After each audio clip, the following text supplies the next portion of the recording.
نحمده ونصلي ونسلم على رسوله الكريم اما بعد فاعوذ باللہ من الشیطان الرجیم بسم اللہ الرحمن الرحیم ان اللہ لا یغیر ما بقوم حتی یغیر ما بانفسہم صدق اللہ العظیم الصلاۃ والسلام علیک یا رسول اللہ الصلاۃ والسلام علیک یا حبیب اللہ الصلاۃ والسلام علیک یا نبی اللہ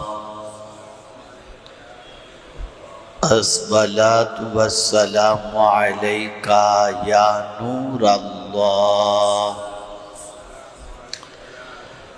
وعلی آلک واصحابک یا حبیب اللہ صلی اللہ تعالی علیہ وسلم۔ میرے پیارے آقا صلی اللہ تعالی علیہ وسلم کے پیارے دیوانوں، ہمارے لیے قابل اعتبار اور ہماری عبادتوں کے لیے جن مہینوں کا اور جس سال کا اللہ عز و جل نے اہتمام فرمایا ہے وہ قمری سال ہے۔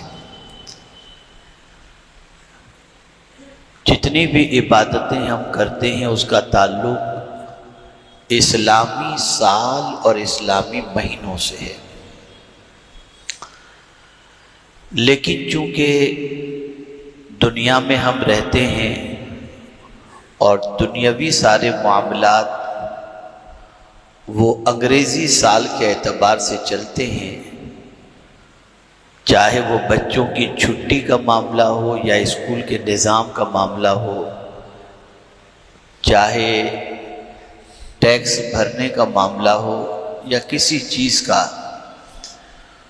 تو وہ چونکہ انگریزی سال کے اعتبار سے چلتے ہیں، اس لیے تھوڑا سا ہم چاہیں گے کہ انگریزی نئے سال کا آغاز جو آج سے ہو رہا ہے یا کل سے ہو گیا، اس میں ہمارے پاس اس سال کو گزارنے کے لیے کیا پلاننگ ہے، ہم نے کیا سوچا ہے۔ وہی قوم اللہ عز و جل کے نزدیک عزت والی اور کامیاب ہوا کرتی ہیں جن قوموں کے پاس پلاننگ ہو، منصوبہ بندی ہو۔ آپ خود سوچیں کہ آپ شادی کی پلاننگ کرتے ہیں تو آپ کا وہ کام ہو جاتا ہے، آپ بچوں کی تعلیم کی پلاننگ کرتے ہیں اس میں اللہ آپ کو کامیابی عطا کر دیتا ہے، آپ گھر کی پلاننگ کرتے ہیں کسی نہ کسی اعتبار سے آپ اس مقصد میں کامیابی کی طرف گامزن ہوتے ہیں۔ لیکن مجھے افسوس کے ساتھ یہ کہنا پڑتا ہے کہ ہم دنیا میں کس طریقے سے سرخ روح ہو سکیں اور آخرت میں کس طریقے سے کامیاب ہو سکیں، اور جو دنیا میں آج ہمیں پیروں تلے روندا جا رہا ہے اور ہماری عزتیں اچھالی جا رہی ہیں، ان ساری چیزوں سے ہم کیسے بچیں اور پھر سے اللہ عز و جل ہمیں وہ وقار، عزت اور ساری چیزیں عطا فرما دے، اس کے لیے ہمارے پاس کوئی پلاننگ نہیں ہے۔ پروردگار جل جلالہ بن مانگے ہمیں بہت ساری نعمتیں اس نے عطا فرما دی، زمین بن مانگے اس نے دی، آسمان بن مانگے اس نے دیا، زندگی بن مانگے اس نے عطا فرمائی، آب و ہوا بن مانگے اس نے عطا فرمائے، لیکن میرے پیارے آقا صلی اللہ تعالی علیہ وسلم کے پیارے دیوانوں، پھر یہ قحط سالی، پھر زمین کا بنجر ہو جانا، اور پھر انسانوں کا پریشانیوں میں گرفتار ہونا، اس کی وجہ کیا ہے؟ تو یہ اٹل قدرت کا قانون ہے کہ اللہ عز و جل بہت ساری نعمتوں کو ہمیں عطا فرماتا ہے، لیکن جب وہ نعمتوں کی بندہ ناقدری کرتا ہے تو اللہ اس نعمت کو اس سے چھین لیتا ہے۔ آج آپ دیکھیں سب سے زیادہ اللہ کی جس نعمت کی ناقدری ہو رہی ہے،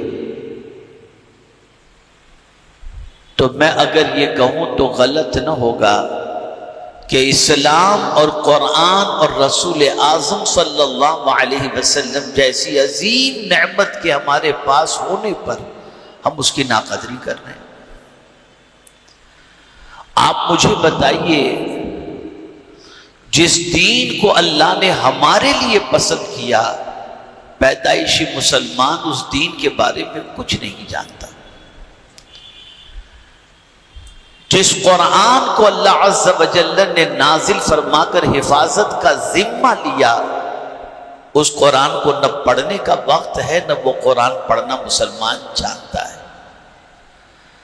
جس رسول اعظم صلی اللہ علیہ وسلم کو اللہ نے بھیج کر فرمایا لَقَدْ مَنَّ اللَّهُ عَلَى الْمُؤْمِنِينَ إِذْ بَعَثَ فِيهِمْ رَسُولًا، احسان جتایا اللہ نے مومنین پر، اس رسول سے ہمارا تعلق کمزور ہو گیا۔ ہم سب سے تعلق بنانے میں لگے ہیں، رب اور اس کے پیارے حبیب صلی اللہ علیہ وسلم سے ہمارا تعلق کمزور سے کمزور ترین ہوتا جا رہا ہے۔ اور شومی قسمت کہ آج کا مسلمان یہ سوچنے پر مجبور ہو چکا ہے، مجبور تو نہیں کہہ سکتے، اس راستے پر لگ چکا ہے کہ اگر معاذ اللہ ہمیں کامیابی حاصل کرنی ہے تو اسلام سے ڈسٹینس بڑھاؤ اور ماڈرنزم کی طرف آ جاؤ، مٹیریلزم کی طرف آ جاؤ، تمہیں کامیابی ملے گی۔ اور یہی ہمارے زوال کا سب سے بڑا سبب ہے۔ ہم سمجھتے ہیں کہ اسلام کو فالو کریں گے تو دنیا کچل ڈالے گی، اور میں یہ کہتا ہوں کہ اسلام کو فالو کرو گے دنیا تمہیں سر کے اوپر بٹھانے پر مجبور ہو جائے گی۔ اسلام ذلیل کرنے کے لیے نہیں آیا، اسلام عزت دینے کے لیے آیا ہے۔ اور تاریخ اٹھا کر کے دیکھو، جن کو کوئی نہیں پہچانتا تھا، وہ جب اسلام کی آغوش میں آ گئے اور اسلام کے اوپر چلنا اور اسلام کے پیغام کو عام کرنے میں لگ گئے، تو اللہ نے اتنی عزت عطا فرمائی کہ تاریخ اس بات پر گواہ ہے کہ اور کسی ذریعے سے انہوں نے وہ مقام نہیں پایا جو مقام انہوں نے اسلام کے ذریعے پایا ہے۔ جب مسلمان ہی اسلام پر چلنے کے لیے تیار نہیں ہوگا اور اسلام کی ناقدری کرے گا، اور ناقدری کی سزا کیا ہو رہی ہے جانتے ہیں؟ سب سے بڑی سزا یہ ہو رہی ہے کہ اب آدمی گلٹی فیل کرتا ہے، کالج میں، پروفیشنل لوگوں کے درمیان، کارپوریٹ سیکٹر کے اندر بچے جو ہے وہاں پر اور بزنس مین وہاں پر جاتے ہیں تو خود کو مسلمان کہلانے میں گلٹی فیل کرتے ہیں کہ پتہ نہیں یہ میرے بارے میں کیا سوچے گا۔ استغفر اللہ، استغفر اللہ، استغفر اللہ۔ جس کے مسلمان ہونے پر مسلمان کو فخر کرنا چاہیے اور شکر ادا کرنا چاہیے، آج اسی اسلام کو فالو یا اس کے ماننے والے ہونے پر آدمی گلٹی فیل کرے تو کیا ہوگا؟ آپ مجھے بتائیے۔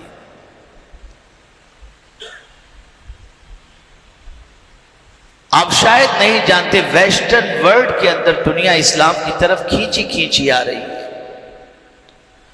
دنیا جانتی ہے کہ ہمارے پرابلمز کا سولوشن دنیا میں کہیں نہیں مل سکتا۔ اگر ہمارے پرابلمز کا سولوشن کہیں مل سکتا ہے تو اسلام اور پیغمبر اسلام کی تعلیم میں مل سکتا ہے۔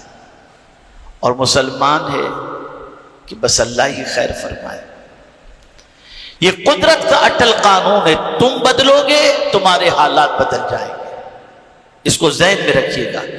ہم جیسے جیسے بدلنا شروع کریں گے، گناہوں سے رشتہ توڑنا شروع کریں گے، نیکیوں سے رشتہ جوڑنا شروع کریں گے، اللہ کی مخلوق کی خدمت کرنا شروع کریں گے، عبادت و ریاضت کی طرف راغب ہوں گے، اللہ اور اس کے رسول کی محبت سے سرشار ہو جائیں گے، میں آپ کو یقین کے ساتھ کہتا ہوں میرا پروردگار وہ عزت عطا کرے گا جو شاہان وقت کو بھی عزت نصیب نہیں ہوتی۔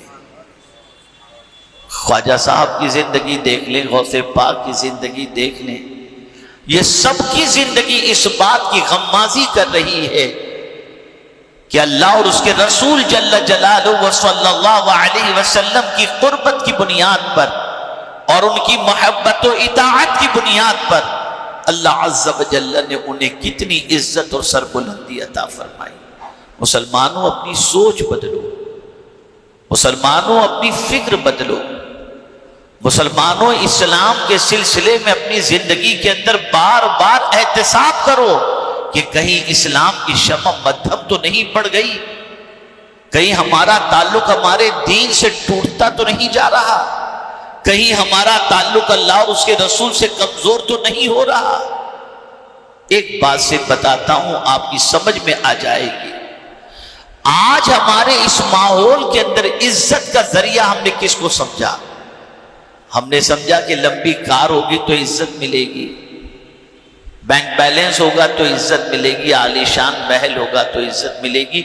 آج ہم انہی چیزوں کے ذریعے عزت حاصل کرنے کی کوشش کرتے ہیں، نتیجتاً نہ یہ چیزیں مل پاتی ہیں اور نہیں مل پاتی تو انسان ڈرگس کا کاروبار کرتا ہے، پتہ نہیں کیا کیا کر کے ان چیزوں کو حاصل کرنے کی کوشش کرتا ہے تاکہ عزت ملے۔ لیکن خواجہ صاحب کو کس چیز سے عزت ملی؟ جملہ یاد رکھیے گا، شاید آپ کی زندگی میں تبدیلی پیدا کر دے۔ ہم نے چیزوں کے ذریعے عزت حاصل کرنے کی کوشش کی اور اللہ والوں نے عزت کے مالک سے عزت حاصل کرنے کی کوشش کی۔ عزت کا مالک خدا ہے، وہ جسے چاہے عزت عطا فرما دے، اس سے عزت مانگو، اس کے بتائے ہوئے راستے پر چلو۔ میں نے تاریخ میں ایسے بہت سارے واقعات دیکھے ہیں کہ وہ لوگ جو گیمبلنگ کرتے تھے، جو ڈاکہ زنی کرتے تھے، پتہ نہیں کیا کیا کرتے تھے، لیکن جب انہوں نے کروٹ لی، توبہ کی اور اللہ کے راستے پر چلنے لگ گئے تو لوگ ان کا پاسٹ بھول گئے اور ان کو اللہ نے ولایت کا تاج عطا فرما دیا۔ آج ہمیں توبہ کی ضرورت ہے۔ تو سب سے پہلا کام 26 میں ہمیں جو کرنا ہے وہ ایک تو اللہ کی طرف رجوع کرنا ہے۔ بہت دور نکل گئے ہم اللہ سے، اللہ سے فاصلہ ہم نے بہت بڑھا لیا۔ میں ایک جملہ بتاؤں آپ کو، ہم اپنے دکھ مخلوق سے تو بہت دیر تک بیان کرتے ہیں، خالق سے بیان کرنے کے لیے تیار ہیں۔ اپنے دکھوں کو اللہ کو بتاؤ، اپنی پریشانیوں کو اللہ کو بتاؤ، اپنے غموں کو اللہ کو بتاؤ۔ اللہ والوں کے توسل سے اللہ کی بارگاہ میں دعا کرو، اللہ تعالیٰ کرم کی نظر فرمائے گا۔ لیکن ہماری پوزیشن یہ ہے کہ ہم نہ جانے کہاں کہاں بھٹکتے ہیں سوائے اللہ کی بارگاہ میں جانے کے اور اس کے رسول صلی اللہ علیہ وسلم سے استغاثے کے۔ تو پہلا کام 26 میں آپ کو یہ کرنا ہے، رجوع الی اللہ، اللہ کی طرف دوڑو، پلٹ آؤ اللہ کی طرف۔ اللہ سے دور ہو کر کے ہم نے بہت کچھ گنوا دیا، اب اللہ کے قریب ہو جاؤ۔ دیکھیے اسلامی سال اور انگریزی سال کا فرق بتاؤں۔ انگریزی سال کا اینڈ ہوتا ہے گناہ سے اور ابتدا بھی ہوتی ہے گناہ سے، اور اسلامی سال کا اینڈ بھی ہوتا ہے قربانی سے اور ابتدا بھی ہوتی ہے قربانی سے۔ یہ اسلامی سال، اسلامی سال خدا سے جوڑنے کے لیے آتا ہے، دین سے جوڑنے کے لیے آتا ہے، زندگی کے اندر مقصد زندگی بیان کرنے کے لیے آتا ہے۔ لیکن نہ ہم اسلامی سال سے کچھ سیکھ رہے ہیں اور نہ انگریزی سال سے، ہمارے پاس کوئی پلاننگ نہیں۔ اگر کوئی کہے ارے پلاننگ کیا، سب کچھ اللہ بہتر کرنے والا ہے۔ آپ بہتر سمجھتے ہیں یا اللہ کے رسول صلی اللہ علیہ وسلم بہتر سمجھتے ہیں؟ قرآن اٹھا کر دیکھو، پلاننگ کا حکم ہے۔ حضرت یوسف علیہ السلام کی پوری تاریخ قرآن شریف کے اندر موجود ہے، ذرا اٹھا کر کے دیکھو کہ قید کے اندر جا کر کے جب ان سے خواب بیان کیا گیا، اس خواب کی تعبیر انہوں نے کیا بیان فرمائی اور کیا طریقہ عطا فرمایا۔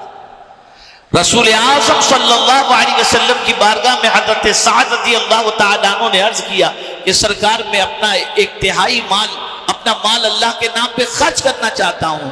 سرکار صلی اللہ علیہ وسلم نے پلاننگ بتائی، فرمایا 1/3 اللہ کے نام پہ خرچ کرو، اور بہتر ہے کہ تم اپنے پیچھے والوں کو مانگنے والا بنا کر کے چھوڑنے کی بجائے دینے والا بنا کر کے چھوڑو، تو باقی کا مال ان کے لیے رکھو۔ یہ پلاننگ ہے۔ کیا حضور صلی اللہ علیہ وسلم کا مدینہ منورہ کی طرف ہجرت کرنا، کیا یہ پلاننگ نہیں ہے؟ کسی صحابی کو اطلاع نہ دینا، صرف صدیق اکبر رضی اللہ تعالیٰ عنہ کو اس کے بارے میں خبر، کیا یہ پلاننگ نہیں ہے؟ اسلام میں پلاننگ کی اہمیت ہے، منصوبہ بندی کی اہمیت ہے، لیکن ہمارے یہاں اپنی زندگی اور اپنے فیوچر کے بارے میں کوئی پلاننگ نہیں، کوئی چیز نہیں۔ اور یہ بات خاص طور پر میں عرض کر دوں، بڑی تحقیق کے بعد، بڑے غور کے بعد میں اس نتیجے پر پہنچا ہوں، آج جو دنیا آرٹیفیشل انٹیلیجنس اور یہ سیکھو، یہ سیکھو، یہ سیکھو، یہ ضرورت، ٹھیک ہے، میں اسے انکار نہیں کرتا۔ چیلنجز کے دور کے اندر آپ اس طرف توجہ دیں، ٹھیک ہے اپنی جگہ پر، لیکن ایک بات خاص طور پر عرض کروں گا، آج کا دور وہ دور نہیں ہے کہ جو مکہ مکرمہ سے ہجرت فرما کر سرکار صلی اللہ علیہ وسلم جب مدینہ منورہ پہنچے تھے اس وقت جیسی سچویشن آج ہو۔ جو صحابہ مکہ سے مدینہ منورہ پہنچے، رہنے کے لیے مکان نہیں، تجارت کے لیے سامان نہیں، کھانے کے لیے اشیاء نہیں، کوئی چیز بھی نہیں، سب کچھ گھر بار، سارا تجارت کا سامان سب کچھ چھوڑ کر کے وہاں گئے۔ تو بیزک نیڈ کیا تھی؟ بیزک ضرورت کیا تھی؟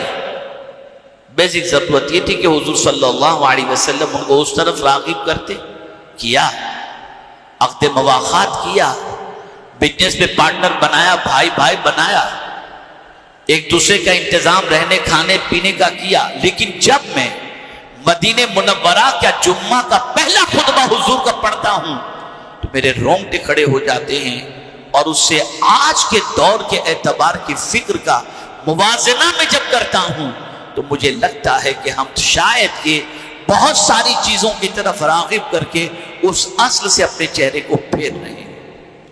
کیا خطبہ جمعہ کا پہلا خطبہ تھا؟ پہلا خطبہ سرکار صلی اللہ علیہ وسلم کا مدینہ منورہ کا جمعہ کا خطبہ، اس کا ابتدائی جملہ اگر آپ پڑھیں تو آپ کی عقل دنگ رہ جائے گی۔ حضور صلی اللہ علیہ وسلم اللہ کی حمد و ثنا بیان کرنے کے بعد ارشاد فرماتے، یہ پہلا جملہ سرکار کا سماعت فرمائیں، سرکار صلی اللہ علیہ وسلم فرماتے سفر لمبا ہے اور سامان سفر کم ہے، سامان سفر کی تیاری کرو۔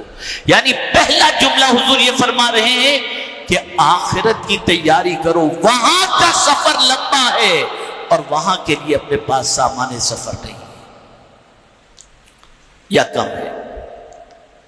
آخرت کو بھلایا نہیں۔ ایسی سچویشن کے اندر جہاں دنیا کی دوسری ضرورتیں دعوت دے رہی تھی، پھر بھی سرکار صلی اللہ علیہ وسلم نے صحابہ کو اور مدینہ منورہ کے بسنے والوں کو آخرت کی طرف توجہ دلائی۔ آج ہم دنیا میں اتنے گم ہو گئے کہ آخرت کے بارے میں کوئی ذکر بھی کرے تو ہمیں اچھا نہیں لگتا، ہمیں تو کوئی دنیا کی بات کرے تو اچھا لگتا ہے، اور آخرت کی فکر ہماری نظر سے اوجھل ہو گئی۔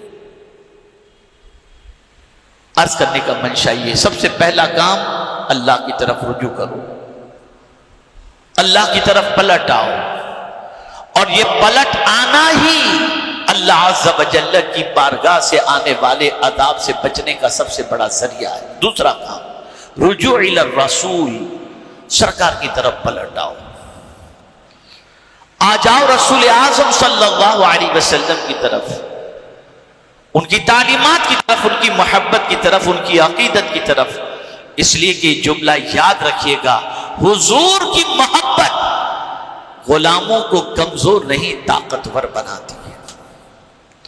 حضور صلی اللہ علیہ وسلم کی محبت دونوں جہاں میں عزت عطا کرتی ہے. سن لو، پتھر بھی حضور سے محبت کرے تو وہ جنتی بن جاتا ہے. جبل احد کو دیکھ لیجئے، پتھروں کا پہاڑ ہے لیکن جنتی ہے. استوار حنانہ محبت کرے وہ جنتی ہو جاتا ہے. تو اگر سرکار کا امتی حضور سے سچی محبت کرے تو کیا وہ جنتی نہیں ہوگا؟ تیسری چیز، رجوع الی القرآن، قرآن کی طرف پلٹو. معمول بنا لو روزانہ قرآن پڑھنے کا، معمول بنا لو قرآن پر عمل کرنے کا، معمول بنا لو قرآن مقدس کی تعلیم کو عام کرنے کا. اگر یہ تین ہی کام ہم نے کر لیے اور نئے سال میں ہم احتساب کریں ڈیلی کہ ہم کتنا اللہ کی طرف بڑھے، کتنا گناہوں سے پیچھے ہٹے، کتنا رسول اعظم صلی اللہ علیہ وسلم کی طرف بڑھے، کتنا ہم قرآن کی طرف بڑھے، ہماری زندگی میں کیا چینجز آئی، اور اس کا احتساب کرنے لگ جائیں گے تو ایک وقت آئے گا کہ آپ کی زندگی کامیابی اور کامیابی کی شاہراہ پر ہوگی. ایک چھوٹے سے جملے کے ذریعے میں آپ کو بتاؤں، اگر روزانہ آپ نے آدھے پارے کی ہی نہیں آدھے رکوع ہی کی تلاوت کی تو آپ ایک مہینے کے بعد دیکھیں گے کہ اللہ اکبر میرا ایک پارہ مکمل ہو گیا. اور پھر آپ دیکھیں گے کہ جس دن روزانہ اتنا پڑھنے کے بعد وہاں تک پہنچیں گے، جب 20 پر آپ پہنچ جائیں گے تو آپ کی طبیعت چاہے گی اب جلدی سے میں قرآن ختم کر لوں. اور جس دن قرآن ختم ہوگا اس دن جو آپ کو خوشی ملے گی، ایسی خوشی دوسری چیزوں کے ذریعے آپ کو نصیب نہیں ہو سکتی. تھوڑا تھوڑا شروع کرو، تھوڑا تھوڑا شروع کرو. تو آپ پلان بنائیں، دنیاوی اعتبار سے تعلیم کا پلان بنائیں، دینی اعتبار سے اپنا. سب سے اہم چیز آپ کا اور ہمارا دین اور ایمان یہ ویک نہیں ہونا چاہیے، یہ کمزور نہیں ہونا چاہیے. اس کے لیے خوب محنت کریں. اللہ رب العزت جل جلالہ، آقا کریم رؤوف الرحیم علیہ التحیۃ والتسلیم کے صدقہ و توفیل مجھے آپ کو سب کو اللہ عز و جل اور اس کے رسول صلی اللہ علیہ وسلم اور قرآن کی طرف رجوع کرنے کی توفیق عطا فرمائے، اور ہمارا رابطہ درود شریف کے ذریعے اللہ کے رسول سے، قرآن کے ذریعے اللہ عز و جل سے مضبوط کرنے کی توفیق نصیب فرمائے. وما علینا الا البلاغ المبین. السلام علیکم ورحمۃ اللہ وبرکاتہ.